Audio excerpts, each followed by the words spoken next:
तर श्री गणेशाय नमः. ओम नमो जी आद्या वेद प्रतिपाद्या जय जय स्वसंवेद्या आत्मरूपा. आपल्याकडे ग्रंथाची सुरुवात करताना मंगलाचरण म्हणण्याची पद्धत आहे. तेव्हा गणपतीला नमस्कार असतो, सरस्वतीला नमस्कार असतो आणि आपल्या इष्टदेवतेला, आपल्या गुरूंना वंदन करायची आपली पद्धत आहे. तेव्हा त्याप्रमाणे ही पहिली ओवी ही त्यांची मंगलाचरणाची आहे आणि पहिलं त्यांनी वंदन केलंय. यातल्या पहिल्या ज्या ओव्या आहेत म्हणजे प्रत्यक्ष गीतेला सुरुवात होण्यापूर्वीच्या ज्या ओव्या आहेत ती सगळी इंट्रोडक्शन आहे. इंट्रोडक्शन म्हणजे प्रस्तावना आहे. ही ज्ञानेश्वरी काय आहे, कशासाठी आहे, ज्ञानेश्वरी का सांगितली गेलेली आहे आणि त्याचं प्रयोजन काय आहे. कारण गीतेवर पुष्कळ टीका आधी झालेल्या आहेत. तेव्हा या सगळ्या टीका असताना पुन्हा तू नवीन काय सांगणार असं निवृत्तीनाथांनी प्रश्न विचारला. तेव्हा त्यांनी उत्तर त्याला असं दिलंय की जैसे म्हणजे पार्वतीने शंकरा पार्वतीच्या संवादातून हे उत्तर आहे की शंकर म्हणतात पार्वतीला जैसे का नित्य नूतन रूप तुझे. इथेच आहे या त्याच्यामध्ये की तुझं रूप जर सर्व नवीन असतं तसं गीता ग्रंथ हा आपण जेवढा अभ्यास करू तेवढा नवीन नवीन त्याच्यामधून आपल्याला काही ना काहीतरी मिळत जातं. म्हणजे याचा अर्थ असा की आतापर्यंत टीकेमध्ये जेवढं झालेलं नाही त्यापेक्षा ज्ञानेश्वर महाराज हे वेगळं काहीतरी आपल्याला सांगणार आहे. तर सुरुवात ओंकारापासून केलेली आहे. तर ओंकाराविषयी जर बोलायचं म्हटलं तर अनेक ग्रंथामध्ये ओंकाराविषयी माहिती मुळात उपनिषदामध्ये आहे. ओंकार हा 3 मात्रा आणि अर्धमात्रा असं 3.5 मात्रांचा होतो. आकार, उकार आणि मकार असे त्याचे 3 मात्रा आहेत आणि जी त्याची मात्रा अर्धमात्रा आहे अनुस्वार त्याचं ही अर्धमात्रा आहे. त्रिमात्र ओंकार असं म्हणतात. 3.5च्या ऐवजी त्रिमात्र ओंकार म्हणतात. अकार, उकार आणि मकार. तर या जागृती, स्वप्न, सुषुप्ती आणि तुरिया अशा या स्थिती ज्या आहेत, जीवाच्या ज्या स्थिती आहेत, आपण जागे असतो, आपण झोपलेले असतो आणि आपण स्वप्न पाहतो, तर त्याला जागृती, स्वप्न आणि सुषुप्ती. आणि हे सगळं ज्याला कळतं असं एक साक्षी भाव आपल्यामध्ये असतो तर त्याला आपण तुरीय अवस्था म्हणतो. त्यामुळे जागृती, स्वप्न, सुषुप्ती आणि तुरिया या अवस्थेचं निदर्शक असं म्हणून ओंकार सांगितला जातो. ओंकाराला वेगवेगळ्या ग्रंथामध्ये वेगवेगळे परिमाण लावलेली आहेत, वेगवेगळे आयाम सांगितलेले आहेत. त्याच्यामध्ये लक्ष्मीतंत्र या ग्रंथामध्ये असं म्हटलंय की ओंकार हा वासुदेव, संकर्षण, अनिरुद्ध आणि प्रद्युम्न हे जे 4 व्यूह रूप आहेत भगवान विष्णूंची. व्यूह म्हणजे उलगडणे. भगवान विष्णू जेव्हा वासुदेव या स्थितीमध्ये असतात तेव्हा परमात्मा स्वरूप असतं, निर्गुण निराकार असतात. पण ते जेव्हा स्वतःने उलगडतात तेव्हा ते हळूहळू हळू स्पष्ट रूपामध्ये येतात. तर ते स्पष्ट रूप म्हणजे उलगडणे याला व्यूह असं म्हटलेलं आहे. तर वासुदेव म्हणजे परमात्मा स्थिती आहे, तुरीय अवस्था आहे. संकर्षण, प्रद्युम्न आणि अनिरुद्ध मध्ये सुषुप्ती, स्वप्न आणि जागृती अशा अवस्था आहेत. म्हणजे विश्व जेव्हा उलगडतं, प्रकट व्हायला लागतं तेव्हा पहिल्यांदा काहीच नसतं. जसं नासदीय सूक्तामध्ये म्हटलंय की ना सदासीत नो सदासीत. काही पूर्वी असतही नव्हतं, सतही नव्हतं, पाणीही नव्हतं आणि काही पृथ्वी नव्हती. तर काय होतं त्यावेळेला? आता विज्ञान सुद्धा त्या ठिकाणी आलेलं आहे. विज्ञान सुद्धा म्हणतं की पहिला बिग बँग झाला, पण बिग बँग होण्यापूर्वी काय होतं तो त्याच वेळेला कोणी केला. 1 सेकंदाचा फरक पडला असता तरी वेगळं काहीतरी झालं असतं. ती वेळ कोणी ठरवली, ते झाला कसा आणि ती सगळी परिस्थिती एकत्र आली कशी, तर हे कोण आहे करता, असा हा प्रश्न आता विज्ञानाला पण पडलेला आहे. तसं कुठून आली एनर्जी होती म्हटलं तरी एनर्जी कुठून आली, एनर्जी कोणाची आहे. म्हणजे सगळ्या जरी आधी विज्ञानाने म्हणलं की काय नाही, हे सगळी एनर्जी होती, कुठून आली एनर्जी, तरी कुठून आली, कोणाची आहे एनर्जी. आहे म्हणजे एनर्जी धारक, शक्ती ज्याची आहे तर शक्ती धारक कोणीतरी असला पाहिजे, तो कोण आहे, असे प्रश्न विज्ञानाला सुद्धा पडलेले आहेत. असं आपल्याकडे आपण काय म्हणतो की परमात्मा. परमात्मा सत नाही, असत नाही, त्याला काहीच म्हणता येत नाही, त्याला कुठल्या नावाने हाक मारता येत नाही. तसा सतही नव्हता आणि असतही नव्हता अशी स्थिती जी असते ते परमात्मा स्वरूपामध्ये सगळं काही आहे, सत पण आहे आणि सत पासून मग काहीतरी पुढे निर्माण होतं. तसं वासुदेव हा परवासुदेव म्हणजे परमात्मा स्थितीमध्ये आहे. त्याच्यापासून संकर्षण म्हणजे आकर्षण झालं, शक्तीचं काही एक आकर्षण झालं, मग ती एक अवस्था झाली. मग प्रद्युम्न म्हणजे त्या आकार आला, ते जे काही संकल्प निर्माण झाला त्याच्यामध्ये त्याला आकार निर्माण झाला आणि मग अनिरुद्ध म्हणजे पूर्ण स्थूल अवस्था जगताची निर्माण झाली. तर हे आकार उकार मकार म्हणजे आणि तुरीय अवस्था जी आहे ती वासुदेव संकर्षण प्रद्युम्न अनिरुद्ध यांची पण आहे असंही म्हटलं जातं. तेव्हा आणखीन एक ओंकाराची म्हणजे उपनिषदामध्ये तर पुष्कळ दिलेलं आहे की आकारावर ध्यान केलं तर काय होतं, उकारावर ध्यान केलं तर काय होतं, मकारावर ध्यान केलं तर काय होतं आणि अमात्र अवस्था जी आहे म्हणजे दोन ओंकाराच्या मधला काळ ज्याला आपण तुरीय अवस्था म्हणतो त्या अमात्र स्थितीवरती ध्यान केलं तर काय होतं. तो माणूस कुठेपर्यंत पोहोचतो. आकारावर ध्यान करणारा जागृत अवस्थेपर्यंत असतो, उकारावर ध्यान करणारा सुषुप्त स्वप्नावस्थेपर्यंत असतो वगैरे असं आणि मग सुषुप्ती अवस्थेपर्यंत आकार उकार आणि मकार. मकाराचा हा जागृत होता म्हणजे पहिले सुषुप्ती मग स्वप्न आणि मग जागृत अवस्था. तर असे ओंकाराचं खूप महत्व आहे. ओंकाराचं एक नाशिकला एक व्याख्यानमाला झाली होती. 12 महिन्याला 12 व्याख्यानं ओंकारावरची झाली.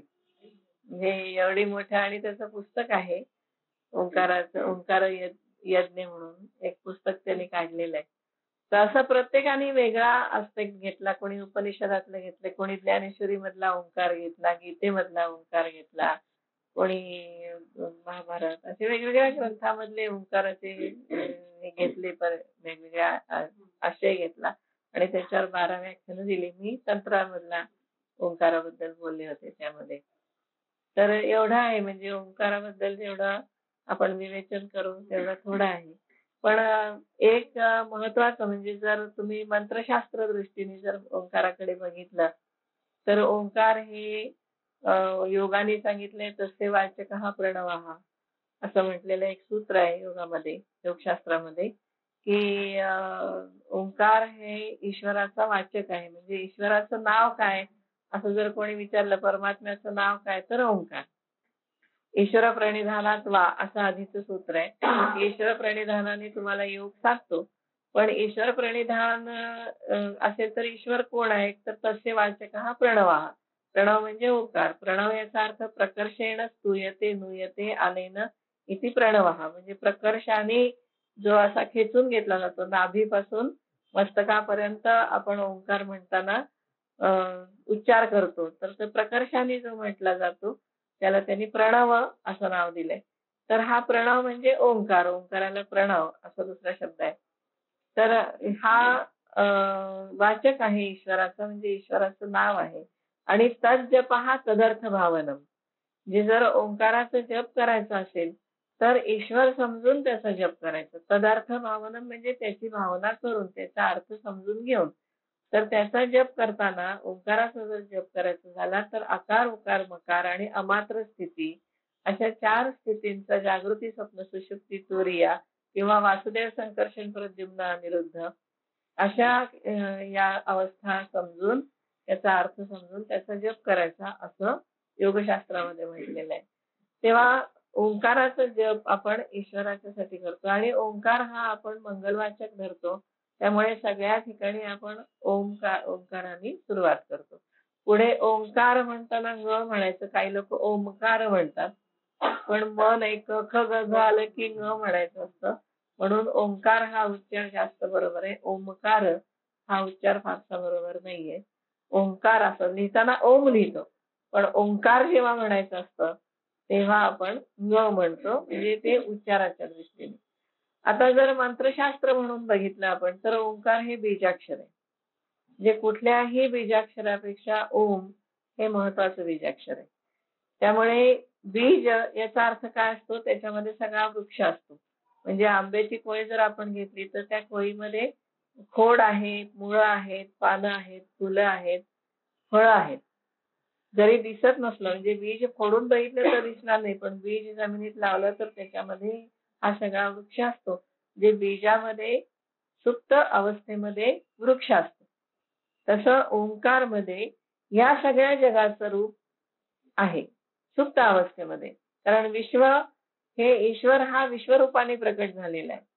आता याच्यामध्ये सगळा चिद्विलास हे वादच आहे. चिद्विलासाचा अर्थ ईश्वरच हा परब्रह्मच सगळा जगाच्या रूपाने प्रसारित झालेला आहे. म्हणून या सगळ्या जगाचं आणि परमात्म्याचं जर सुप्त रूप तुम्हाला बघायचं असेल तर ओम मध्ये बघायचं. म्हणून त्याला बीजाक्षर असं म्हणलेलं आहे. म्हणजे ओंकार हे काय आहे? बीजाक्षर आहे.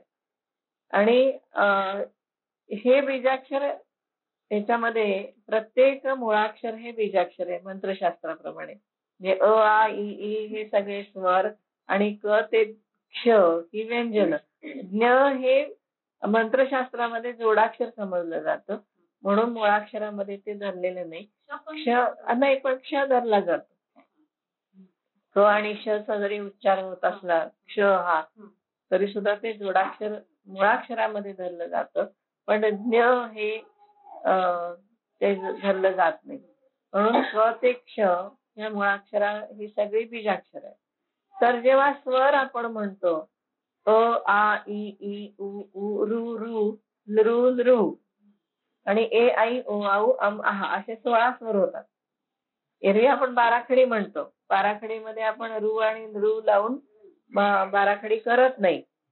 म्हणजे समजा र ला आपण रू लावू शकत नाही. र ला रू लावल्यानंतर उच्चार कसा करणार? शीतला रू जर लावला तर उच्चार होत नाही. क्रू ला होतो. सगळ्या काही अक्षरांना होतं, काही अक्षरांना होत नाही. म्हणून आपण बाराखडीमध्ये ही रू रू लृ लृ आपण जोडून घेत नाही. आता लृ कसं लावणार तुम्ही? क्लृ म्हणावं लागतं. हो ना, क्लृ क्लृ असं डबल म्हणावं लागतं. म्हणजे ह्रस्व आणि दीर्घ. म्हणून आपण बाराखडी लिहितो, 16 खडी लिहित नाही. ऍक्च्युअली 16 खडी लिहायला पाहिजे कारण हे सगळे स्वर आहेत म्हणून. पण ह्या सगळ्या स्वरांच्या मध्ये अ ते आहा, अ हा सुरुवात आहे, आहा हा विसर्ग आहे. विसर्ग याचा अर्थ सगळं थांबतं. विसर्गामध्ये काय होतं? लय होतं. म्हणून सर्ग विसर्ग असं पुराणामध्ये आपण काय म्हणतो? पुराणाची जी 5 लक्षणं आहेत त्यामध्ये आपण म्हणतो सर्ग आणि विसर्ग. विसर्ग याचा अर्थ सगळा लय पावतो. विसर्ग याचा अर्थ प्रलय असा घेतो आपण पुराणाची लक्षणं घेताना. विसर्ग म्हणजे संपतो. आहा म्हणल्यानंतर संपतं. तर त्या ह मध्ये अच्या पुढे ह म्हणतो आपण आहा, तर त्या ह मध्ये विसर्ग आहे. त्यामुळे ह याचा अर्थ आकाश, ह याचा अर्थ विष्णू, ह याचा अर्थ शंकर असा मंत्रशास्त्रदृष्ट्या घेतला जातो. कारण तो थांबतो, तिथे लय होतो. त्यामध्ये परमात्म्यामध्ये सगळं विश्व परत एकत्र येतं. तर या मुळाक्षर या स्वरांच्या मध्ये पहिलं अक्षर अ आहे, ऱ्हस्व, दुसरं ऱ्हस्व मधलं अक्षर उ आहे आणि मकार हा त्यातला अम आहा आहे ना. तर मकार हा शेवटचा आहे. आहा मध्ये विसर्ग आहे म्हणून आहा धरला जातो, तो मकार धरला जातो. आम मधला म. तेव्हा हे पहिलं ऱ्हस्वाक्षर, मधलं ऱ्हस्वाक्षर आणि शेवटचं म हे मिळून ओंकार होतं. अ उ आणि म.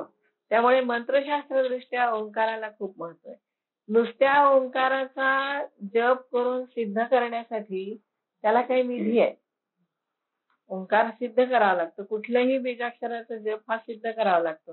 जसं आपण म्हणतो की रामरक्षा ही चैत्र प्रतिपदा ते चैत्र नवमी मध्ये रोज 11 वेळा म्हटली की ते बरोबर 12व्या दिवशी ते 108 होतात आणि रामरक्षा सिद्ध होते.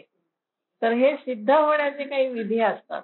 तसा ओंकार हा सिद्ध होण्यासाठी काही विधी आहे आणि तो कमीत कमी 6 महिन्याचा आहे. तर पुरुषांना जमण्यासारखा आहे, बायकांना तो विधी काही जमण्यासारखा नाही कारण त्याच्यामध्ये खूप नियम आहेत. त्यामुळे महिला वर्ग ते करू शकणार नाही आणि महिलांना मुळात ओंकार म्हणण्याचा अधिकार नाहीये वेदांच्या नुसार. एरवी आपण म्हणतो आता ओम नमः शिवाय म्हणतो, ओम नमो नारायणाय म्हणतो, सगळीकडे आपण ओंकार म्हणतो, नाही असं नाही. पण ओंकार हा म्हणायचा अधिकार स्त्रियांना नाही कारण तो पुरुषवाचक आहे. म्हणजे त्याच्यात काही वाटून घेण्याचं कारण नाही की महिलांना कमी लेखलंय आणि पुरुषांना जास्त लेखलंय असं नाही. मुळात तो पुरुषवाचक आहे. त्यामुळे पुरुषवाचक हा म्हटल्यानंतर मेल हार्मोन्स जास्त तयार होतात स्त्रीच्या शरीरामध्ये आणि स्त्री शरीरात मेल हार्मोन्स तयार होणं हे फारसं बरोबर नाही, संयुक्तिक नाहीये. कारण तिचं सगळा रूपच पालटून जाईल हार्मोन्स बदलले की. त्यामुळे म्हणजे हे शास्त्र कोणी सांगत नाही, पण ओंकार स्त्रियांनी म्हणू नये एवढं फक्त सांगितलं जातं. आणि ते तेवढ्यासाठी, म्हणून ओंकार आपण सिद्ध करायला पण जायचं नाही. तुम्ही ह्रीम सिद्ध करा. ह्रीम हा स्त्रीवाचक आहे आणि तो प्रणव आहे, देवी प्रणव. जसा हा ईश्वरवाचक पुरुषवाचक आहे, तसा ह्रीम हा स्त्रीवाचक आहे. ह्रीम आपण सिद्ध करू शकतो. त्यामुळे हे बीजाक्षर आहे आणि त्या दृष्टीने ओंकाराला महत्व आहे. खरं तर ओंकारामध्ये सगळी ज्ञानेश्वरी आली. ओम म्हटल्यानंतर गीता सगळी आली त्यामध्ये, कारण इतकं त्यात पोटेन्शियल आहे. ओंकारामध्ये पोटेन्शियल खूप आहे. आता पुढे त्याने म्हणले नमोजी आद्या. ओम नमोजी आद्या. याच्यामधला आद्य शब्द, नमोजी म्हणजे नमस्कार करतो. कोणाला नमस्कार करतो तर आद्य. आता इथे आधी काय आहे? आद्य म्हणजे पहिला. पहिलं काय आहे? जसा मगाशी तो प्रश्न निघाला की ना सत ना असत, कोणीच नव्हतं. तिथे ना पाणी होतं, ना पृथ्वी होती, ना जमीन होती, ना काहीच होतं. मग आधी काय होतं? तर सगळ्यात आधी काय होतं तर माहिती नाही. सगळ्यात आधी काय होतं आपल्याला नाही माहिती. कस्मै देवाय हविषा विधेमा, असं वेदांनी पण म्हणले की कुठल्या देवाची आम्ही उपासना करू? आधी होतं काय? काय होतं ते आम्हाला सांगा, तर त्या देवाची आम्ही उपासना करतो. तर त्यांनी त्याला उत्तर असं दिले की यस्य विश्व उपासते प्रशिशम यस्य देवाः. म्हणजे ज्याची सगळ्या विश्व उपासना करतं आणि देव सुद्धा ज्याची उपासना करतं, असं जे काही आधी होतं त्याची तो उपासना कर. असं त्याने उत्तर काय उत्तर देणार ना? तर असं उत्तर दिलंय की काय होतं आधी, तर आधी सत नव्हतं, असत नव्हतं, पण अशी एक स्थिती होती की ज्याच्यामधून हे सगळ्या विश्व ज्याच्यामध्ये सुप्त स्थितीमध्ये होत, त्याला आपण परमात्मा असं म्हणतो. त्यामुळे आद्य काय आहे? आता इथे त्यांनी काय म्हटलंय की आपण काय म्हणतो की ईश्वराचा वाचक आपल्याला काहीतरी स्थूल रूप लागतं. आपण समजू शकत नाही की आधी काहीच नव्हतं आणि त्यातून काहीतरी निर्माण झालं. काहीच नव्हतं म्हणजे आम्हाला काही सांगता येत नाही. जे आहे त्याला नाम नाही, रूप नाही, वर्ण नाही, आकार नाही, त्याला काही त्याचे गुण नाहीत, निर्गुण निराकार असं काहीतरी आधी आहे. मग निर्गुण म्हणजे आम्ही गुण सांगू शकत नाही, निराकार म्हणजे आम्ही आकार सांगू शकत नाही, पण काहीतरी आहे त्याला आम्ही परमात्मा असं म्हणतो. म्हणून आद्य कोण आहे तर परमात्मा. मग परमात्मा कुठल्या रूपाने आम्हाला पहिल्यांदा दिसला तर ओंकार. हो ना, ओंकाराच्या रूपाने आम्ही त्याला पहिलं स्थूल रूपामध्ये बघितलं की तो ओंकार आहे. म्हणून ओम नमोजी आद्या. जे जो आद्य आहे, जो आधीचा आहे, तो ओंकार आहे. आणि आम्ही जे ओम हे मंगलकारक पण घेता येतं आणि ओम हे ईश्वरवाचक पण घेता येतं. म्हणजे आम्ही जेव्हा हे लिहितो की विषय विषय काय आहे, त्याचे अर्थवाद काय, उपपत्ती काय, तर त्याच्यामध्ये आम्ही हे दोन्ही तिन्ही ऑप्शन्स देणार की ओंकार हे मंगलवाचक आहे, ओंकार हे ईश्वरवाचक आहे, है ना, ओंकार हे जागृती स्वप्न सुषुप्ती तुर्याचं निदर्शक आहे. असे ओंकाराचे 5-6 हे येणार. तर त्याच्यामध्ये आपण आता असं धरायचं की ओंकार हे ईश्वराचं स्थूल स्वरूप पहिलं असल्यामुळे, आद्य असल्यामुळे आम्ही ओंकार स्वरूप परमात्म्याला नमस्कार करतो. म्हणजे या चरणाचा अर्थ असा होतो की ओंकार स्वरूप परमात्मा जो आधीचा आहे, सगळ्यांच्या आधी आहे, त्याला मी नमस्कार करतो. ओम नमोजी आद्य. दुसरं काय म्हणलंय त्यांनी? वेद प्रतिपाद्य. आता हा ओवी छंद आहे. ओवी छंदामध्ये 3, एक चरण पूर्ण आणि एक चरण अर्धा असतो. 3.5 चरणाचा ओवी छंद असतो. सगळीकडे त्यांनी तसेच. काही शब्द मध्ये कमी जास्त होतात, मधला कितीही कमी जास्त होऊ शकतो, पण शेवटचा अर्धा चरण असतो आणि प्रास जमवलेला असतो. अनुप्रास म्हणजे प्रत्येक चरणाचे शेवटचं अक्षर हे एकसारखं, जसं आद्या, प्रतिपाद्या, स्वसंवेद्या असं जे जमवलंय याच्यामध्ये त्याला तो अनुप्रास म्हणतात. प्रास जमावा लागतो ओवी छंदामध्ये. म्हणजे प्रत्येक चरणाचं शेवटचं अक्षर हे एकसारखं असतं, त्याला आपण प्रास अनुप्रास म्हणतो. तो अनुप्रास बनवलेला असतो. तर वेद प्रतिपाद्य. आता वेदांचा प्रतिपाद्य विषय जो आहे तो ओंकार. वेदामध्ये कोणाची स्तुती केलेली आहे? तर परमात्म्याची स्तुती केली. वेद कोणाला सांगतात? नेती नेती आणि इतिश्रुती बोलती, की हे नाही ते नाही ते नाही ते नाही असं क्रमाने सांगितलं. आणि ओंकार तर प्रत्यक्ष एक उपनिषदच ओंकारावरती आहे. तर ओंकार हा प्रतिपाद्य विषय आहे. परमात्मा हा वेदांचा प्रतिपाद्य विषय आहे. म्हणून तो आद्य आहे, तो वेदांचा प्रतिपाद्य विषय आहे. आणि त्याविषयी आम्हाला काहीतरी बोलायचं, त्याला आम्हाला वंदन करायचं. आणि तो कसा आहे? जय जय स्वसंवेद्या. 2 वेळेला जय जयकार त्याने केलेला आहे. त्या वेदांचा जो प्रतिपाद्य विषय आहे, जो आद्य आहे, त्याचा त्यांनी 2 वेळा जय जयकार केला. कारण तो कसा आहे? स्वसंवेद्य. आता हा शब्द ज्ञानेश्वरीमध्ये अतिशय महत्वाचा आहे. हा शब्द जर आपल्याला कळाला नाही तर आपल्याला पुढची ज्ञानेश्वरी कळणं अवघड जाईल. कारण हाच शब्द त्याने 18व्या अध्यायात शेवटी उपक्रम उपसंहार आम्ही म्हणतो एकसारखा झाला पाहिजे. जेव्हा आम्ही काही लिहायला घेतो आपण, तेव्हा उपक्रम आणि उपसंहार हा एक असतो. उपक्रम उपसंहार अर्थवाद उपपत्ती फल अभ्यास हे असे 6 त्याची लिंग आहेत कुठलाही अभ्यास करण्याची. तर त्याच्यामध्ये उपक्रम उपसंहार एक झाला पाहिजे. इथं त्यांनी स्वसंवेद्य हा शब्द पहिल्या ओळीत वापरलाय. ज्ञानेश्वरी संपताना 18व्या अध्यायामध्ये शैव इयेते स्वसंवित्ती, ज्ञानी इयेते स्वसंवित्ती, शैव म्हणती शक्ती आम्ही परमभक्ती आपुली म्हणो, असं त्यांनी त्या ठिकाणी स्वसंवित्ती हा शब्द पुन्हा एकदा वापरलेला आहे. त्यामुळे त्यांनी या 2 स्वसंवेद्य या शब्दामध्ये सगळी ज्ञानेश्वरी लिहिलेली. म्हणजे ज्ञानेश्वरी लिहिताना असे काही उठून बसलेत आणि लिहिली आहे असं नाही. पूर्ण विचार करून, निवृत्तीनाथांशी चर्चा करून, कुठले विषय आले पाहिजेत काय वगैरे व्यवस्थित विचार करून सगळी ज्ञानेश्वरी लिहिली गेलेली आहे. एकही शब्द याच्यामधला असा नाहीये की जो निरर्थक आलेला आहे, विनाकारण आलेला आहे, असं नाही. तर स्वसंवेद्य याच्यामध्ये संवित हा शब्द आहे. संवित याचा अर्थ असा आहे की ज्याच्यामुळे ज्ञान ग्रहण केलं जातं अशी एक ज्ञान स्थिती प्रत्येकामध्ये आहे, त्याला संवित्ती असं म्हणतात. कारण मला हे ज्ञान झालं आहे हे आपल्याला कळतं, मला हे ज्ञान झालं नाही हेही ज्ञानच आहे. मला कळलं हे ज्ञान आहे, जसं की मला ही गोष्ट कळली व मला ही ओवी कळली, हे म्हणजे मला ही ओवी कळली नाही हे पण ज्ञान आहे. हे ज्ञान जिथे ग्रहण केलं जातं ती मुळात ज्ञानस्थिती आहे आणि ती स्वसंवेद्य आहे. तिला बाहेरून काही फीड करावं लागत नाही. म्हणजे हे ओवी समजायला कसं आपल्याला कोणाकडून तरी निरूपण ऐकायला पाहिजे, आपण वाचायला पाहिजे किंवा कुठलेही ग्रहण करायचं, हा तांब्या आहे हे कळण्यासाठी काहीतरी एक आपल्याला वस्तू लागते आणि त्याचा आकार माहिती लागतो, मग तांब्याचा आकार आहे किंवा हा या आकाराच्या सगळ्या वस्तूला तांब्या म्हणतात असं आपण ते ग्रहण करतो की नाही. काहीतरी लागतं बाहेरून, फिडिंग काहीतरी लागतं त्या ठिकाणी. आणि हे ज्ञान ग्रहण करण्यासाठी शरीराची पण आवश्यकता असते, इंद्रियांची आवश्यकता असते आणि इंद्रिय जागृत लागतात.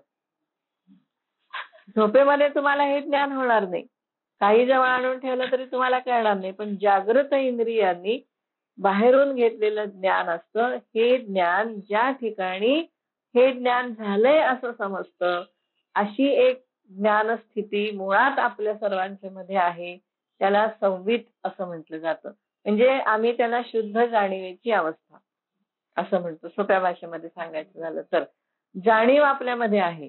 मग ज्ञान झालंय ही पण जाणीव आहे, ज्ञान झालं नाही ही पण जाणीव आहे, मला आनंद झालाय ही पण जाणीव आहे, मला आनंद झाला नाही ही पण जाणीव आहे. निगेटिव्ह पॉझिटिव्ह दोन्ही आपल्याकडे आपल्याला ज्ञान होत असतं आणि आपल्याला वाटतं मी अज्ञानी आहे ही पण जाणीवच आहे ना. मी ज्ञानी आहे ही जशी जाणीव आहे तसं मी अज्ञानी आहे ही पण जाणीवच आहे. म्हणजे म्हणून ज्ञानेश्वर महाराज अमृतानुभवामध्ये म्हणतात अज्ञान ही काही स्थिती नाहीच आहे, अज्ञान आहे हे सुद्धा ज्ञानच आहे. हो ना, मला माहिती आहे हे पण ज्ञानच आहे. त्यामुळे अज्ञान नावाची काही स्थिती नसतेच, ज्ञान हेच सगळीकडे आहे, त्याला संवित स्वरूप असं म्हणतात. आणि हा शैव सिद्धांतामधला शब्द आहे. आणि संवित याला आपण दुसरा शब्द आहे स्फुरण. स्फुरण एक आपल्यामध्ये एक स्फुरण असतं. म्हणजे अहम अस्मी हे स्फुरण आहे. म्हणजे मी उठल्यानंतर काही सगळ्यांना विचारायला जात नाही की मी आहे का हो. मी आहे हे मला माहिती. अहम अस्मी, मी आहे. बाहेर कोणी आलं तर कोण आहे विचारतो, पण स्वतःला कधी विचारत नाही की कोण आहे. मी उठल्यानंतर मी कोण आहे असं नाही आपण विचारत. अहम अस्मी हे स्फुरण आहे, प्रत्येकामध्ये आहे, प्राण्यांच्या मध्ये सुद्धा आहे. जो जीव आहे, 84 लक्ष जीवकोटी जेवढ्या जीव योनी जेवढ्या आहेत, त्या प्रत्येकामध्ये हे स्फुरण आहे की मी आहे. आणि मी आहे हे अस्तित्व आपलं आपल्याला जाणवतं, ती संवित स्थिती आहे. हे माझं अस्तित्व मला माहितीये. प्रत्येक प्राण्याला स्वतःचं अस्तित्व माहितीये. आपण आळी चालली थोडंसं काही अशी जवळ नेली की ती अशी संकोच करून घेते लगेच. म्हणजे तिला स्वतःच्या अस्तित्वाची जाणीव आहे. म्हणजे तिच्यामध्ये संवित आहे. तेव्हा हे जे व्हायब्रेशन आहे याला स्पंद म्हणलंय त्यांनी. शैव सिद्धांतामध्ये याला स्पंद म्हणलंय. आणि हा स्पंद बाहेरून होत नाही. हा स्पंद आपल्यामध्ये असतो. आणि या स्पंदावरती स्पंदकारिका म्हणून एक ग्रंथ आहे त्यांचा. आणि त्या स्पंदकारिकावर बऱ्याच टीका आहेत. त्या टीका वाचल्याशिवाय स्पंदकारिका कळत नाही. पण आपल्यापुरता आपल्याला काही इतकी आवश्यकता नाही. आपल्याला थोडं कळलं तरी वाचेल की काय एक स्पंद असतो. स्पंद ह्या कुठलाही त्यांचं असं म्हणणं आहे की कुठलाही आकार तुम्ही दिला की त्याला स्पंद आहे. मग तुम्ही ठोकळा एक घेतला तर त्या ठोकळ्याला स्वतःच स्पंद आहे. स्पंद बदलला की आकार बदलतो किंवा आकार बदलला की स्पंद बदलतो. म्हणजे आता ही समजा ही रूम चौकोनी आहे तर चौकोनी खोलीचा स्पंद वेगळा आहे. आणि ही खोली आयताकृती केली तर आयताकृती खोलीचा स्पंद वेगळा आहे. माणूस म्हणून माझा स्पंद वेगळा आहे, त्यात स्त्री म्हणून माझा स्पंद वेगळा आहे. पुरुष आहे तर पुरुषाचा स्पंद वेगळा आहे. कुत्र्याचा स्पंद वेगळा आहे, मांजराचा स्पंद वेगळा आहे. त्यांचं असं म्हणलं की स्पंद बदलला की प्राणी बदलतो. आणि हे जे ऋषीमुनी पूर्वी पिशाच्य हो म्हणायचे किंवा ब्रह्मराक्षस हो म्हणायचे तर ते त्या माणसाचा स्पंद बदलायचे. त्यांना तो स्पंद पकडता येत होता. आणि स्पंद पकडला की तो स्पंद बदलला की त्या माणसाचा पुरा आकार बदलला. मग ब्रह्मराक्षस होईल, पिशाच्य होईल, नाही तर आणि कुठला प्राणी होईल. ती एक ऋषींची कथा आहे ना. एक उंदीर असतो, मग ते उंदीर मांजराला घाबरतो म्हणून त्याला मांजर करतो. मग मांजर कुत्र्याला घाबरतो म्हणून कुत्रा करतो. असं करत स्त्री करतो, तिला मुलगी करतो. ती उंदरी असते त्यामुळे मुलगी होते. आणि मग तिला नवरा शोधताना मग पुष्कळ त्यांनी ऑप्शन्स दिले तिला. पर्वत दिला, वारा दिला, हे दिला, ते दिला. मग ते म्हणते नको, वाऱ्याला पर्वत अडवतो, मला पर्वत वारा नको. म्हणून मग तो पर्वत म्हणतो नवरा कर. तर तो म्हणतो नको, पर्वताला ढग अडवतात. मग ढगाला कर म्हणतो, नको, ढग सूर्याला म्हणजे सूर्य का कर. तर सूर्य पर्वतावरून येतो. तर नाही म्हणे, सूर्याला ढग अडवतात. मग ढग हो, तर ढग नको म्हणे. मग ढगाला पर्वत अडवतात. मग मग काहीच नको म्हणत म्हणत ते मग पर्वत कोण पोखरतो, तर उंदीर पोखरतो. मग शेवटी ती उंदरी नाही, ती उंदरालाच पसंत करते. अशी कथा आहे. स्पंद त्या स्पंदाकडे बरोबर जातो. म्हणजे स्पंद बदलला त्यांनी, असं त्याचा अर्थ होतो ना. तर हे स्पंद म्हणून आपण ना आकाराला आपल्याकडे महत्व आहे. तुम्ही स्वस्तिक काढता, स्वस्तिकाचा शुभ स्पंद आहे. स्वस्तिक एवढ्यासाठी सुअस्ती. स्वस्तिकचा अर्थ काय होतो? सुअस्ती, असणे, शुभ असणे म्हणजे स्वस्तिक. त्यामुळे स्वस्तिकाचा जो स्पंद आहे त्याच्यामध्ये आपण जर दारामध्ये स्वस्तिक काढलं तर बाहेर सगळे निगेटिव्ह वेव्ज असतात त्या सगळ्या बाहेर थांबल्या जातात. निगेटिव्ह एनर्जी सगळी बाहेर जाते. एवढा त्या स्वस्तिकाला महत्व आहे. आपण जनरल काढतो, आपल्याकडे सवय आहे म्हणून आपण काढतो, पण स्वस्तिक नेहमी असावं दारामध्ये. म्हणजे निगेटिव्ह एनर्जी आत येत नाही, कारण त्याचा स्पंद आहे. त्याच्या पाठीमागे शास्त्र आहे.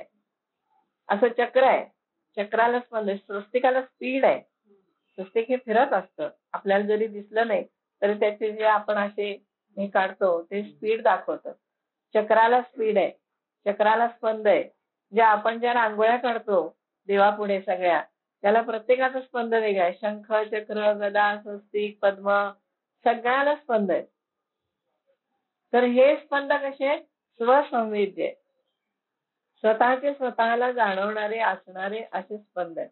म्हणून हा स्वसंवेद्य शब्द, संवित्ती हा शब्द फार महत्वाचा आहे ज्ञानेश्वरीमध्ये. आणि हे संवित्ती काय आहे हेच आपल्याला सगळ्या ज्ञानेश्वरीमध्ये सांगणार आहे. की संवित स्वरूप काय आहे, शुद्ध जाणीवेची अवस्था आपली आपल्यामध्ये असते ती काय आहे, हे सगळं आपल्याला ज्ञानेश्वरीमध्ये समजणार आहे. आणि मग शेवटी ते म्हणतात की ज्ञानी येते स्वसंवित्ती शैव म्हणती शक्ती. त्याला स्वसंवित्ती जे म्हणतात ते स्वसंवेद्य रूप आहे, ते आद्य आहे. म्हणजे मुळात संवित स्वरूप हेच परमात्म्याचं स्वरूप. देवीला सुद्धा संवित स्वरूप म्हणतात. तेव्हा स्वसंवेद्य आहे, स्वतःची स्वतःला असणारी जाणीव आहे आणि स्वतःला स्वतःला जाणण्यामध्ये योग्य आणि सर्वव्यापी. आणि ते कसं आहे, आत्मरूप. शेवटचं चरण काय आहे, आत्मरूपा. आत्मस्वरूप आहे. आत्मन याचा अर्थ मी असा होतो, सर्वनाम आहे. संस्कृत मध्ये आत्मन हे सर्वनाम आहे. याचा अर्थ मी आहे. आत्मन याचा अर्थ मी, म्हणजे हे माझं रूप आहे. आत्मज्ञान म्हणजे माझं ज्ञान, हो ना. म्हणजे अध्यात्म आपण शिकतो ते अध्यात्म. अध्यात्मामध्ये आत्म शब्द आहे. जे आत्मनी अधिकृत्य वर्तते इति अध्यात्म. म्हणजे स्वतःला मध्यवर्ती ठेवून त्याच्या संबंधी जो अभ्यास केला जातो त्याला म्हणायचं अध्यात्म. म्हणजे आपण अध्यात्म करतो म्हणजे स्वतःचा अभ्यास करतो. आत्मरूपाचा अभ्यास म्हणतो आपण, पण आत्मरूप आपल्यापेक्षा वेगळं समजतो, हो ना. आम्ही आत्म्याचा अभ्यास करतो.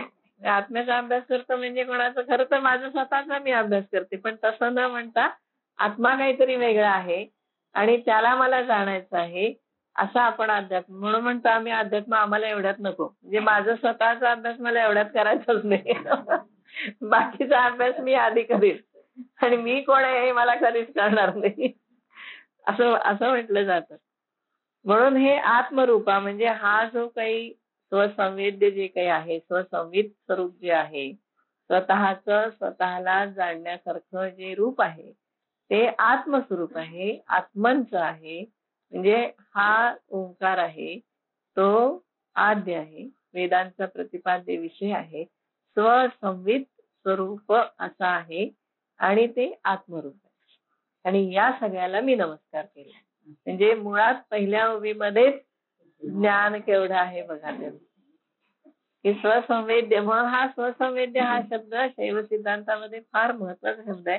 आणि ज्ञानेश्वर हे काश्मीर शैव सिद्धांताप्रमाणे अभ्यास करणारे होते.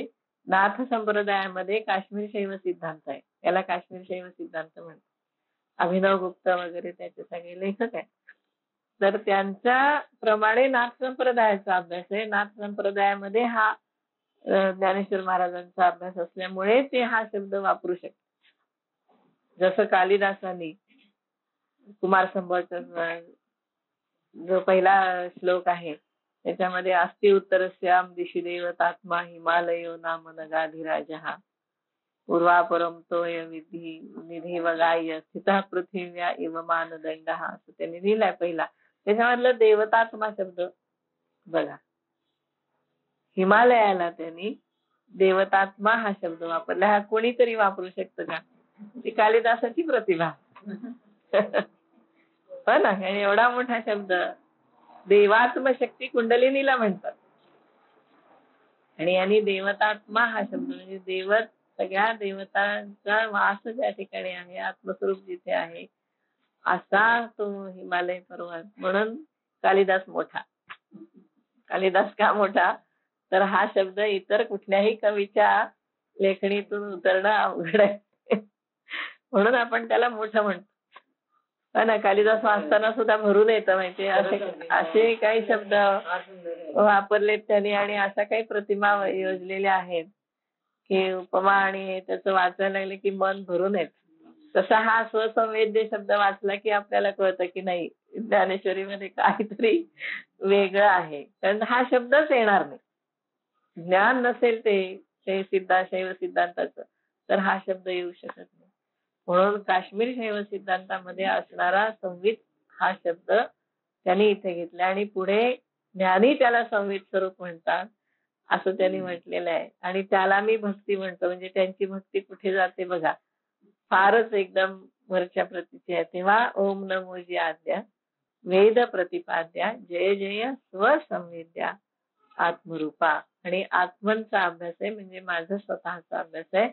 तेव्हा ज्ञानेश्वरीमध्ये आपण आपला स्वतःचा अभ्यास आपण शोधणार आहोत की मी कसा आहे, याच्यामध्ये माझं रूप कुठे आहे, माझं स्वरूप काय आहे, आणि आपलं स्वरूप कसं आहे, स्वसंवेद्य आहे, वेद प्रतिपाद्य आहे आणि आद्य आहे. हे तुमचं माझं रूप सुद्धा कसं आहे, जर आपण मागे मागे मागे जात गेलो तर आपणही स्वसंवेद्य आहोत, कारण आपल्यामध्ये जी जाणीव आहे ती स्वसंवित आहे, संवित स्वरूप आहे आपली मुळात. कारण हे सगळं जग कळणं आणि जगामध्ये व्यवहार करणं हे संवित स्वरूप असल्याशिवाय होऊ शकत नाही.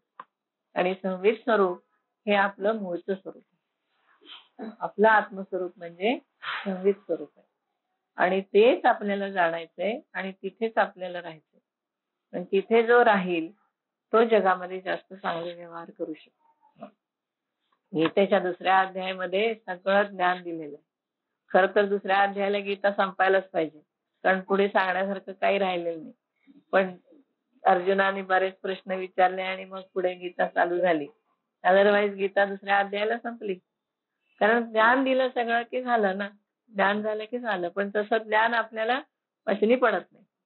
आपल्याला खूप प्रश्न निर्माण होतात आणि त्या प्रश्नाची उत्तरं आपण शोधत राहतो आणि अशी उत्तरं पुढे दिली गेली. पण ज्ञानेश्वरांना जे सांगायचे ते त्यांनी पहिल्या ओवीमध्ये पूर्ण केलेलं आहे.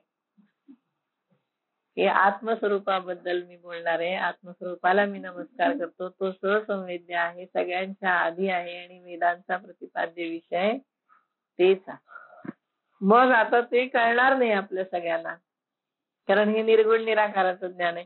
म्हणून देवा तुझी गणेश, म्हणजे आपल्याला काय कळेल, गणेश कळेल. म्हणजे हा ओंकाराला त्यांनी गणेशाचं प्रतीक म्हणून, कारण पहिला नमस्कार गणपतीला करतात, नंतर सरस्वतीला करतात, म्हणून त्यांनी देवा तुझी गणेश असं म्हटलं. घ्यायचं पुढे का बघा, 6:15 पुढे मग घेऊ 2री ओवी.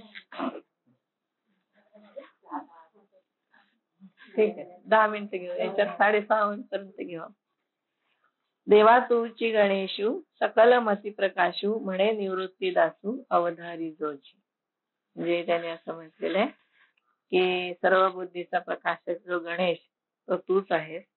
आणि निवृत्तीनाथांचे शिष्य ज्ञानेश्वर म्हणतात की अवधारा, म्हणजे मी आता जे काही सांगणार आहे ते तुम्ही ऐका. म्हणजे गणेश कसा आहे हे मी सांगणार आहे.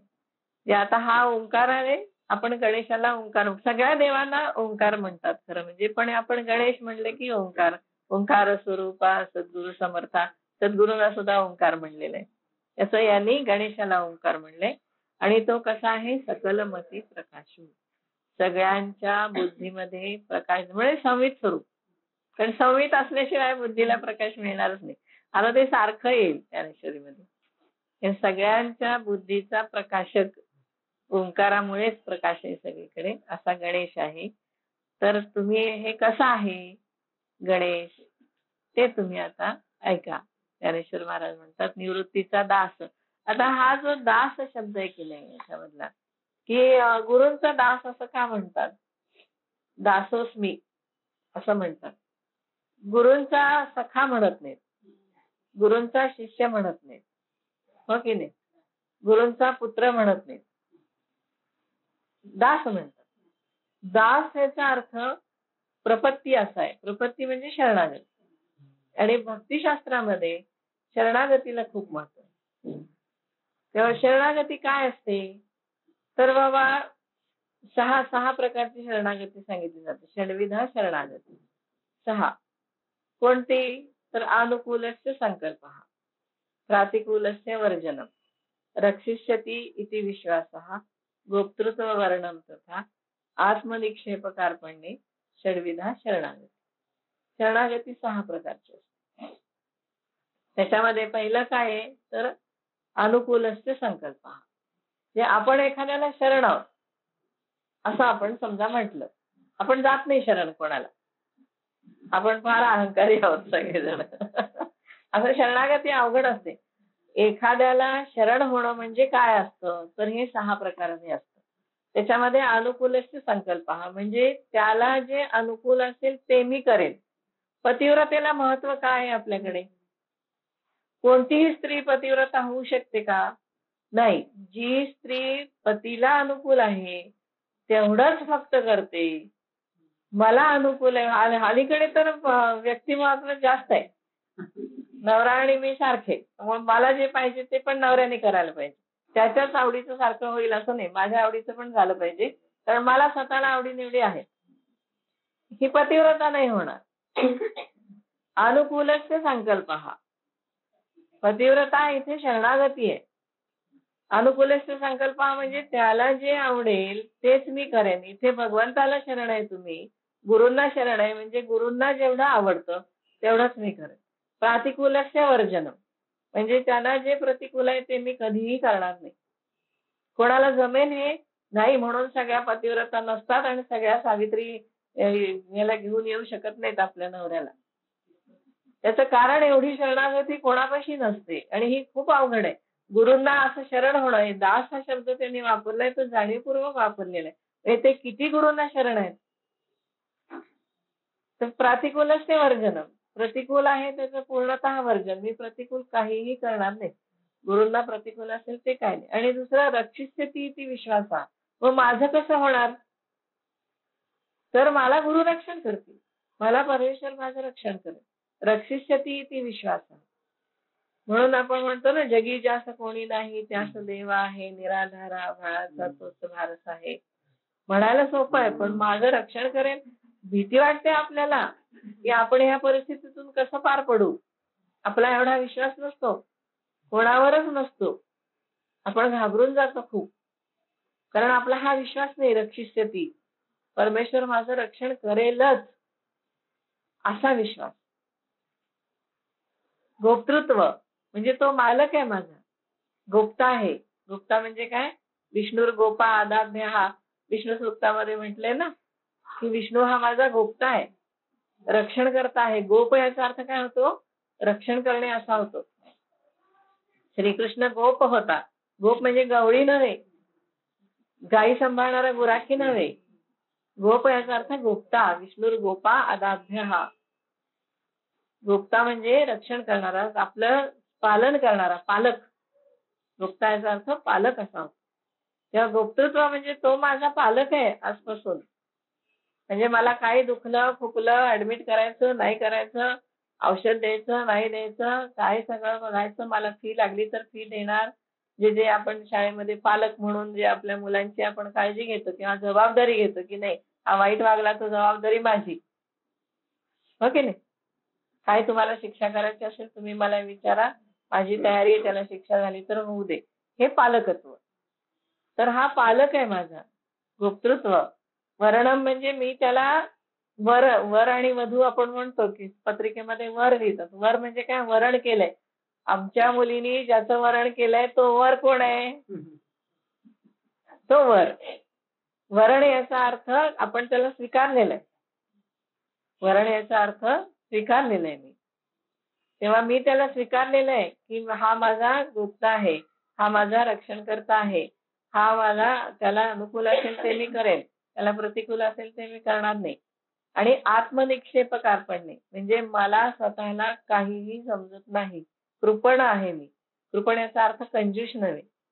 कृपण याचा अर्थ अशक्त आहे. मला स्वतःला काय चांगलं वाईट हवं हे मला समजत नाही. त्या बाबतीत मी अशक्त आहे. समजून घ्यायला मी अशक्त आहे. मला काय हवं हे मला कळत नाही, त्या बाबतीत मी अशक्त आहे. माझं रक्षण कसं करावं हे मला कळत नाही, त्या बाबतीत मी अशक्त आहे. याचा अर्थ कृपण असा आहे. कृपण म्हणजे अशक्त. कृपण म्हणजे हे नव्हे, दरिद्री किंवा कंजूष असा अर्थ नाही. तो फार कृपण आहे, दरिद्री आहे असं नाही. तर मला अशक्त आहे मी सगळ्या बाबतीमध्ये. आणि म्हणून मी माझं स्वतःचं आत्मनिक्षेप मी त्यांच्या पायाशी करतो. जे मी स्वतःला त्यांच्या पायाशी ठेवलेलं आहे. आत्मनिक्षेपक अर्पण. याला म्हणायचं शरणागती. आणि अशी शरणागती असते ज्याच्याजवळ असते त्याला म्हणायचं दास. म्हणून समर्थ रामदास म्हणतात स्वतःला.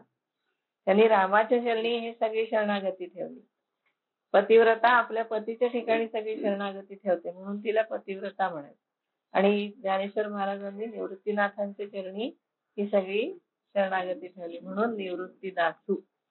हा शब्द तर पुढे त्यांचं त्या गुरूंचं वर्णन ऐकाल तुम्ही तर इतकं आश्चर्यकारक आहे की एवढ्या गुरूंना मान आपल्याला वाटत नाही, आपण नुसतं वाचतो, पण आपण आपल्या गुरूंच्या ठिकाणी एवढी श्रद्धा आपली नसते की नाही काही वाटेल ते झालं तरी मी यातनं पार पडेल, मला सांभाळतीलच ते आणि मी त्यांना जे आवडेल तेच मी करेन, आपलं नसतं. एवढी शरणागती फार थोड्या लोकांना असते. तशी रामदासांना होती, तशी ज्ञानेश्वर महाराजांना होती. आणि स्वतः समर्थ असून आणि त्या शरणागतीमुळे ते समर्थ झाले. देवापाशी जो शरण जातो, देवापाशी जो जातो, देवापाशी जो बसतो तो देवासारखाच होतो. म्हणून नारद जे म्हणतील ते परमेश्वर करतो की नाही. नारदांनी ध्रुवाला बसवलं तर ध्रुवाला भेटायला गेले की नाही देव. ध्रुवाला घेऊन ये म्हणले नाहीत नारदाला, त्याला घेऊन ये माझ्याकडे असं नाही सांगितलं. जिथे ध्रुव बसला तिथं ते गेले. वाल्मिकीना नारदांनी बसवलं, ते गेले नाहीत त्याला घेऊन कुठे कोणाकडे, देव तिथे आला. म्हणजे जो दास असतो त्याच्यापाशी देव स्वतः येतो. दासाला तिकडे जावं लागत नाही कोणा घेऊन. म्हणून नारद जे म्हणतील ते होतं, गरुड जे म्हणेल ते होतं, दास आहेत हे. ज्ञानेश्वर महाराज जे म्हणतील ते होतं, दास आहेत ते. समर्थ रामदास जे म्हणतील ते होतं, दास आहेत ते. आणि दासाचं म्हणणं परमेश्वर कधीही डावलत नाही. ते त्याने स्वतःला म्हणून तर पायातील तोडर गाजे म्हणतात की भक्त रक्षण करशील हे तुझ्या पायातले तोडर म्हणतात आणि त्याचं तू ब्रीद राख असं एवढे सगळे संत महात्मे देवाला बजावतात की मी या संकटात आहे, तुझं ब्रीद आहे की भक्ताला संकटातनं बाजूला काढायचं, तेव्हा तुला राखलं पाहिजे असं त्याला दटावतात संत लोक. हे या अधिकाराने दटावतात. तेव्हा मी दास आहे म्हणणं हे किती अवघड गोष्ट आहे बघा. दास्यत्व नेहमी अवघड असतं. आणि हनुमान कसे रामाचे दास आहेत. हनुमानासारखा समर्थ मग तुम्ही बघा रामायणामध्ये तर सगळं मॅक्झिमम सगळं काम हनुमंताचं आहे, पण तरी तो दास म्हणतो. म्हणजे ज्याचं दास्य हनुमंतासारखा माणूस करतो, जो भक्त करतो, तो राम किती मोठा असला पाहिजे. आणि ज्याचं दास्यत्व दास म्हणून ज्ञानेश्वर महाराज म्हणतात ते निवृत्तीनाथ किती मोठे असले पाहिजे. म्हणजे कुठे ते प्रकाशामध्ये आलेले तरी त्यांचा मोठेपणा जो आहे तो ज्ञानेश्वरी म्हणून आपल्याला कळतो की हे सगळं सांगणारे ज्ञानेश्वर जेव्हा निवृत्तीनाथांचं दास्य स्वतःला म्हणतात तेव्हा निवृत्तीनाथ किती मोठे असले पाहिजे. म्हणून आमच्या भक्तिशास्त्रामध्ये असं म्हणतात की जे भक्त आहेत ते भक्तांचं ऋण मानतो देव. म्हणून एकनाथांच्या घरी श्रीखंड्या म्हणून आला काम करायला, गोपींच्या जवळ राहिला, हो ना. कशासाठी आला तो, तर या भक्तीचं ऋण त्यांच्या ठिकाणी. म्हणून दास असणं हे जास्त महत्वाचं आहे भक्तिशास्त्राच्या दृष्टीने. आणि त्याशिवाय भगवंताचे जवळ येणं हे आपल्याला होणार नाही. आमची उपासनाचं शेवटचं जे आहे ना, उपासना म्हणजे शेवटी काय, तर देवाला जर वाटलं की आज मला कंटाळा आलाय, कोणाकडे तरी जाऊन बसावं, तर आपलं आसन हे त्याचं उपासन असलं पाहिजे. त्याला आम्ही उपासना म्हणतो. तिथे आमची उपासना होते की आपल्या घरी येऊन बसलं पाहिजे. आणि चला थोड्या वेळ चहाला जाऊन येऊ, कुठेतरी कंटाळा आलाय तर माझ्याकडे येऊन बसेल, तेव्हा उपासना पुरी होते. इतकी उपासना. म्हणून माझी उपासना निरंजना पलीकडची आहे म्हणतात समर्थ रामदास, हो की नाही. निरंजना पलीकडे जाते उपासना. म्हणजे काय होतं की राम येतात तिथे, समर्थांच्या जवळ येतात, त्यांच्याशी बोलतात, नामदेवाकडे विठ्ठल बोलतात. ज्ञानेश्वर महाराजांचं तर विचारायलाच नको, एवढे मोठे ते महात्मे. म्हणजे किती मोठा माणूस होतं. तर हे जे सगळे दास जे करतात ना, ते तसं परमेश्वर त्यांच्या अनुकूल सगळं करतो. जे नारदांनी जर एखाद्याला बसवलं तर तो आत्मज्ञानी होणार, कारण परमेश्वर त्याला अनुकूल होतो. तसं गरुडाने एखाद्याला शब्द दिला की मी तुझं भलं करीन, तर ते देवाला ते करावं लागतं. म्हणून हे जवळचे जे पार्षद गण ज्याला आपण म्हणतो, नंद सुनंद चंड प्रचंड प्रबल प्रबलार्हण, हे पार्षद गण आहेत सगळे. गरुड आहे, विश्वक्सेन आहे, लक्ष्मी तर काय त्याच्या जवळच असते सारखी, ती तर स्वतः स्वतंत्र देवीच आहे ती. नारद महर्षी, हे नारद आहे, सनक सनंदन सनातन सनत कुमार, हे 4 ऋषी आहेत. यांचं महात्म्य थोडं नाही. म्हणून ते जे म्हणतील ते होणार. तसं ज्ञानेश्वर महाराज जे संकल्प करतील तो होणार, कारण देव तो संकल्प पुरा करणार. म्हणून निवृत्ती दासू, म्हणजे दास वाचायला सोपं वाटतं. हे ज्ञानेश्वरी सुद्धा तशी सोपी आहे, अवघड नाहीये ज्ञानेश्वरी. पण त्यातले जर आपल्याला अर्थ माहिती नसतील शब्दांचे, तर आपल्याला त्याचं तेवढं अपील होत नाही, मनात ठसत नाही ते. म्हणून निवृत्ती दास म्हणताना त्यांच्या पाठीमागे एवढी मोठी भावना आहे की अवधारी जो, म्हणजे देवा तूच गणेश कसा आहेस ते आता ऐका, असं त्यांनी म्हटलेलं आहे. देवा तुझी गणेश सकल मती प्रकाश, सगळ्यांच्या बुद्धीला प्रकाश देणारा गणेश तूच आहेस. आपण म्हणतो की ओंकाराला गणेश म्हणले, पण तू गणेश कसा आहेस? हा जो वेदांचा प्रतिपाद्य विषय आहे, जो ओंकार स्वरूप आहे, जो स्वसंवेद्य आहे, जो आत्मरूप आहे, तो गणेश तू कसा आहेस ते आता ऐका.